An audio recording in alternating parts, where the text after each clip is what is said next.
Hey guys, and welcome back. This is ChosenArchitect, and today we're jumping back into some more StoneBlock 3. Hopefully you guys are ready. So yes, I am back. This is not a live stream like I have been doing. Now, keep in mind, those live streams were kind of important because I was in the middle of testing this pack. This pack is now out of testing for me, so it is a different kind of experience here. So let's talk about a few things and some major changes since the last episode. So the last episode, we ended up moving everything over to Applied Energistics. Great, it's great and all, but there was a major update that just happened, and guess what it did? Well, everything I mentioned is now false because you can't make inscribers anymore, which is kind of confusing in its own right because I think they added AE2 things, which adds advanced inscribers and literally makes inscribers easier. But this is the new recipe for making inscribers, or for making, I guess it would be AE2 processors. So it looks like we make these as it shows within inscriber, but they remove the recipe for an inscriber. You can't make an inscriber, but you can do it with a deployer now. So this is the intended method for doing it. And that's for all of these. And then to be able to actually make the processor itself, it is a sequenced assembly. And the third process is processed in a press. I have no idea what the third process is, but that's a thing. So yeah, it processes in a press. I guess it just needs to punch it on any block, sort of just press it down. However, it needs this. So maybe the third item is this. It feels like this is all broken here, but this is the latest update. And that's the same for all of them. But if you had already made inscribers, then you get to keep your inscribers. So I guess that's a thing. But what's weird to me is they added AE2 stuff. Let's take a look. Are AE2 things? It's AE2, it's add-ons? This, AE2 things. And AE2 things adds disk housing that works like refined storage disks, but it also does this. It gives you an advanced inscriber and a growth chamber. That's literally all this thing does. And so, interesting change. I wonder why that change was there. I mean, not to complain, it's just, you know, there's just interesting decisions. So I think I figured this out because I kind of want to set this up and I want to get this up and running. So it shouldn't be too difficult. We just need to make a bunch of the deployers. I realize here, yes, this is going to need just a solid surface. We can even use a deployer. I believe we can use a deployer for this as well. However, I'm going to use a belt. This whole thing can be done on a belt line. And instead of using deployers, this is kind of, it shows this, but you can do a lot of different things in order to get this to work. But I noticed this is a press. So you're going to basically take and you're going to feed along a belt line your circuit here. Then the circuit is going to be hit with the silicon, redstone, and then this. So you're going to have to give these deployers redstone. You can do that with hoppers or pipes or what have you. So let's get an area set up to where we can potentially automate this. And I think this is actually going to be a pretty decent area. Once we kind of lay it out and understand how it's going to be set up in a nice compact way, we can honestly set it up with anything. Like, we can set it up anywhere. So let's get started. So first things first, I need to sort of set up the wheel. I think what I'm going to end up doing is I'm going to set up the exact same Steam setup as you can see right here. If I open this up, we can take a look at the steam engine, and I'm going to use this to power the whole setup. Hopefully it works. But the steam engine connects to here, which connects to these tanks right here. The tank gets water, the water gets heated. As you can see, we have a pipe that is connected to an infinite water source. And the pipe will actually pull water in. And you can see right here, we have a water wheel that is technically connected to the other side. I'm going to be setting that thing up. So it does look like it is 1, 2, 3. It's several blocks away. But if we put a large cog and a small cog, we should be able to get this to power fast enough. And hopefully, hopefully we'll be able to get this set up. Yeah, this looks kind of interesting. This is like a boiler. There's all kinds of craziness. Look at this. Oh my gosh. Yeah. So this is like the replacement for the other methods, the other wheels. So I'm kind of excited to see how this is going to roll. Actually, let me go ahead and place this, I think, one lower. So I'll get this placed up like this. Boom. And then I will place this back here. And then we're going to get all of that water rushing in on this. And so let's see if we can't do that. Let's take this shaft. This is going to be our tank. And it looked like this was connected to a large cog. Then we had a small cog that was sending that power. And then this needs to be sent over to a pump. Now, right back here is going to be a tank. And we can go ahead and put our campfires down here. Like so. This is going to go on top like that. Perfect. This needs water. So we are going to need this hooked to it. And so with that, I can hook in a cog. And I think that's kind of what it's shown, wasn't it? We hit W to kind of view this. Because this is my first time setting this up. This is all new to me. I think we can go to the next. So yes, we actually have a large cog. It looks like that is powering it. So, oh, that's right, because that would actually give it another speed boost. Interesting. It's not actually a large cog. Is it going down on the side here? Because that torch is there. So that's how it needs to go in order for this to function. That connects into that. And then I could technically share this and this. Technically.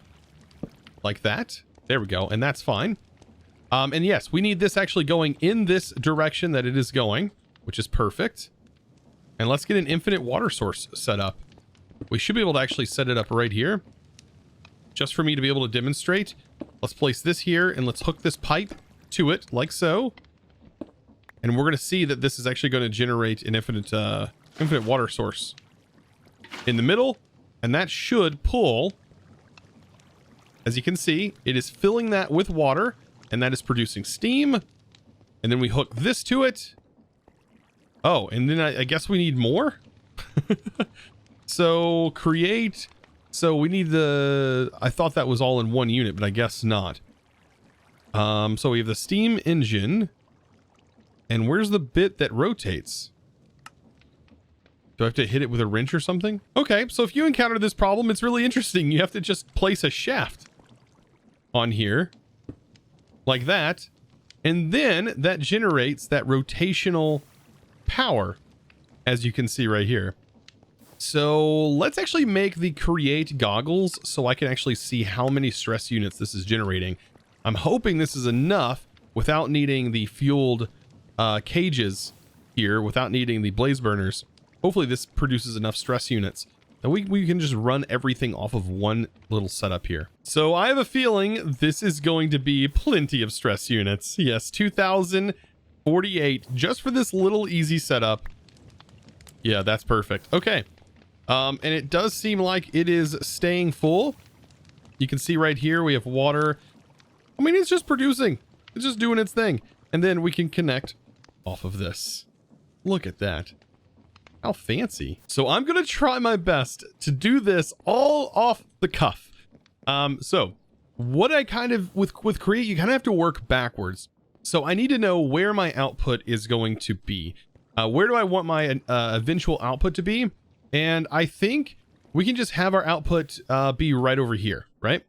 And so to do this, I know that if my output is here, and I know that my output is going to be a finished circuit, right?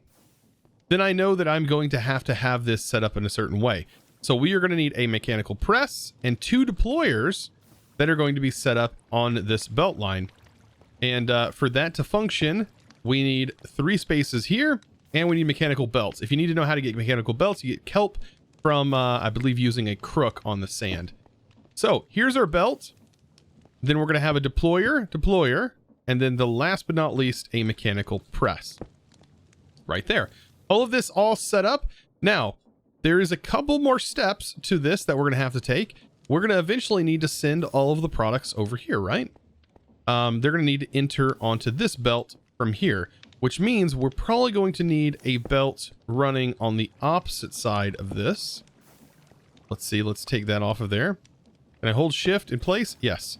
So we're going to need a belt that's running over here. That's going to drop the items onto this belt. We could actually move this over one. Let's see. And we could probably drop it right here onto this as well. So from this, I need to create a line of belts that are going to be all connected to this belt. Let's just assume this belt's over here and we're routing it this way, right? I might be able to shorten this belt up later, but we'll talk about that in a second.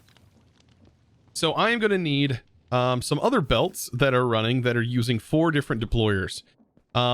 Unfortunately, one of those needs to be kind of set separate because it is going to be generating the silicon right here, doing this operation, right? It uses just a block of iron. Wait, what? So yeah, we need this with this. And then this actually needs to be sent to the deployer for this. So it needs to be sent to the first deployer, correct? Let me look. It looks like first deployer, then the second is redstone. Okay. So we can use Ender Chest or we can go this route. I'm thinking what we can do is maybe have a separate belt line exclusively for that. So maybe these 3 belt lines that are going to be right here. That's connected. Let's see. We're going to have 3 belt lines that are going to be just our basics. And then on the back here, we can have one that's completely separate that goes up and over. Let me think about this. So after giving this a little bit of thought, I'm thinking what I do is I have my own separate line that is a little bit separate from this. We can have this all connected, right? And this is going to be a belt that goes here with a deployer on top. These will all be connected. Similar to these as well. They just need to spin, but these need to be going in the right direction. Hopefully we can work all of the directional stuff out later. Let's just sort of get the idea done. This is going to be the belt that transfers our items onto this belt for the final processing. So we can go ahead and hook that together. And then we're going to have this happen. So this is going to be a little bit weird, but we are going to take our belt 1 level up from here. Like so. We're going to have another one connected here, and that is going to be linked to this. Boop.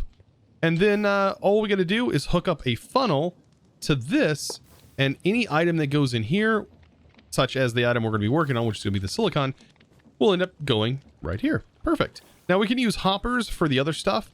For example, redstone can be hoppered right here. And then the final thing we don't really have to worry about. And then all of these can be hoppered as well onto the back. We're going to set this up a little bit different, though. These are going to have brass funnels. I think I need to grab another brass funnel because we can just use chests for right now. Let's grab a brass funnel and let's do a barrel. Let's make some barrels. We can do 4 for right now. That'll be perfect. And so to set this up, all we need is some blocks. I'm going to place a barrel on the back. Just like that. And then there'll be funnels right here. And just the movement of the belt alone will cause the items to come out. It's actually kind of cool. So now each one of these need their designated items. So let's grab those. So I have each of the items. Let's go ahead and do, I don't know, this one can be logic because we use that the most. We can say, hey, hold my logic. Did I end up clicking on it? I don't actually know what just happened there. Did I filter? I think I filtered. So yeah, we give it the logic. So as you can see, it's holding it right now. And then we can do calculation. That's fine. That seems to be the order. And then engineering, right, is the diamond usually. And there we go. That's all holding that. And then the silicon press over here. Looks like we need a barrel. Oh, this, by the way, is the output. So actually, this is correct. This is the output. I actually need to get another barrel, and another brass funnel. So after all of those shenanigans, here we are, barrel, and last but not least, brass funnel. Perfect.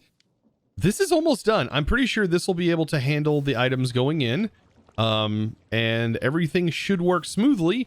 Now, here's the fun part. We need to link all of these together, and we're going to need andesite, and we need to take the power from here, and we need to feed it into this system and get everything spinning in the correct direction. So here goes nothing. We need to take the power from here, and we can probably provide it to the belt. This is spinning the opposite direction from what I need. So what I can do is I can use a vertical gearbox, 2 vertical gearboxes, to translate our power down. So from here down to here. And then I need to get this aligned to one of these belts. Let's see. We might have to change the direction because, as you can see, the direction down here is also spinning this way. We need these belts to be rotating this direction. If we can get power just directly over here, let's turn this way. So, wrong one. We need vertical. Let's actually rotate it this way. And then we can use a regular gearbox, and that will get our power spinning in the wrong way. So one more gearbox. Power is going the correct way. Hook that into the belt.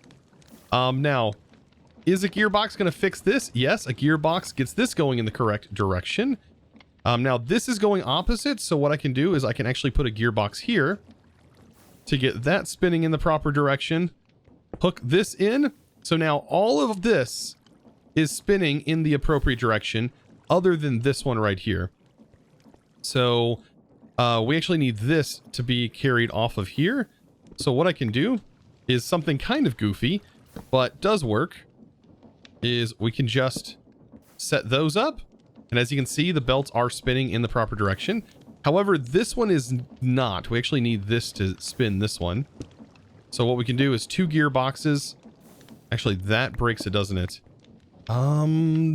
This will spin it in the wrong direction as well. How am I going to do this? I'm going to need to get power off of here somewhere else. I don't think a large cog will work. I'm pretty sure I remember there was a way for me to invert this. Ah, yes. I think I can do it like this. And I think I did a cog wheel. Oh, that's actually, you know what? I could probably get power from here. Yeah, I can just get power off of this one. So I'll extend this over, right? And actually, we'll place a cog here. And then a cog here. Oh, and that causes it to go the wrong direction as well. I'm just gonna cheese out and put a gearbox, and now that's going the right direction. Okay, so the only thing left to do is to get all of this spinning, right? And we can probably do that from over here, because all we got to do is get this one spinning, because these are all connected.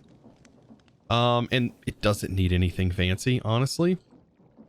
Do we have enough materials? We can place a gearbox here. What I might do is just make a couple more gearboxes. So with a couple more gearboxes made, I think this is going to work. Okay. This needs to be a vertical gearbox. Oops. Is that? Yep, that's going to transfer. As you can see, everything's going the way we want it to go. But this needs to be transferred here. And then power delivered. And then next thing you know, vertical gearbox. And we are hooked in. This whole row is spinning. This is spinning. However, these are not spinning. The way to fix this is actually really, really easy. We just need some cogwheels. It's like they don't have to spin in the same direction. That's the good part about this, is we can have these all spinning in opposite directions. And there you go. It is now functional. And I believe with this going this way, going the way we want it, all we got to do is just put some materials in. So silicon, I think we're going to have to craft some. I have a couple right here.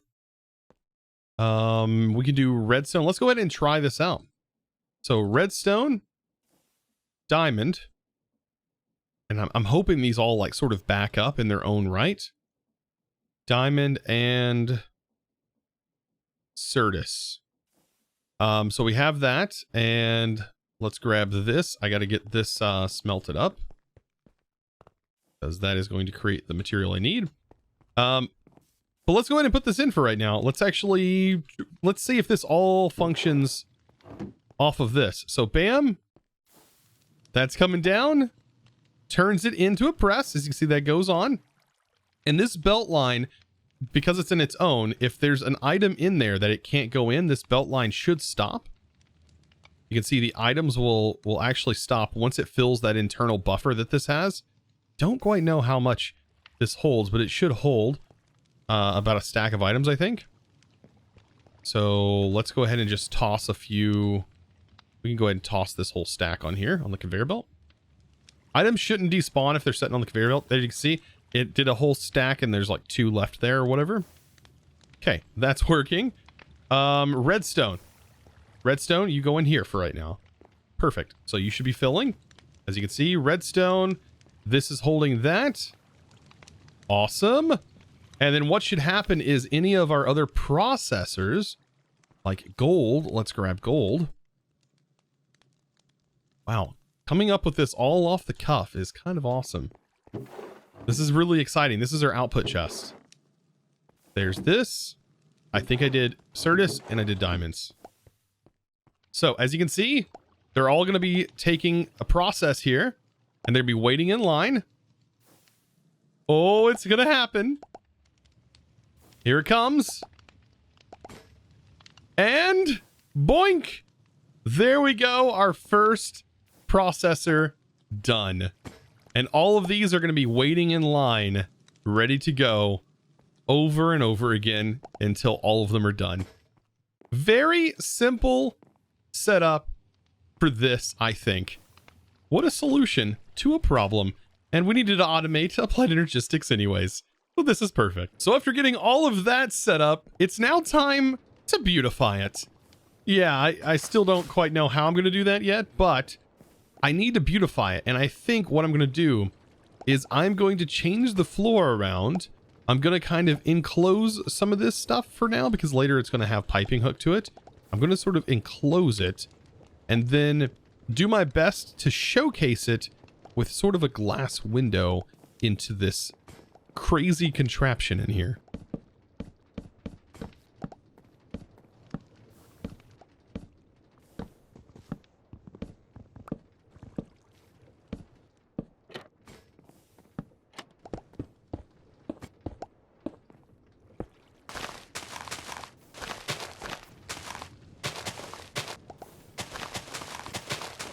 So there we go. It's all dressed up. Things are looking kind of good. I'm actually enjoying this a lot. And yes, so if you are confused, because I posted that video and then bam, get smacked in the face with needing this setup, here is a setup that you can literally copy and it is just going to work.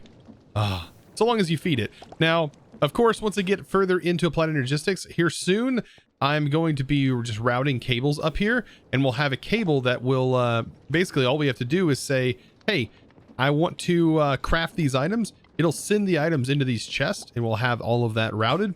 And then when it's done, the output will go here. And that also includes when it'll actually send the redstone in the proper amount and everything like that. And then by that point, we should have the coal automated to automatically have coal being sent to the burners. So these burners right here, all you have to do to get the blaze burners going is feed them coal. So we might have to set up a system to feed them coal automatically, but that will like make this go way faster, way faster than it's currently going.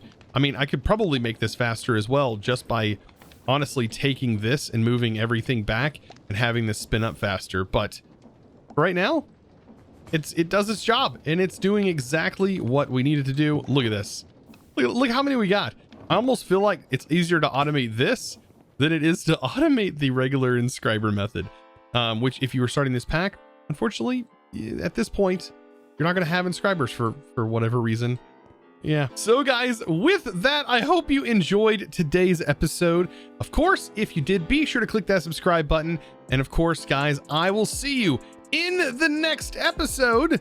Of course, be sure to check out the Discord, discord.gg/ChosenArchitect, and become a premium member today and support the community. I would really appreciate it if you would check that out. And guys, I will see you over either in the next live stream over on Twitch or here on YouTube. Guys, thanks for watching. And as always,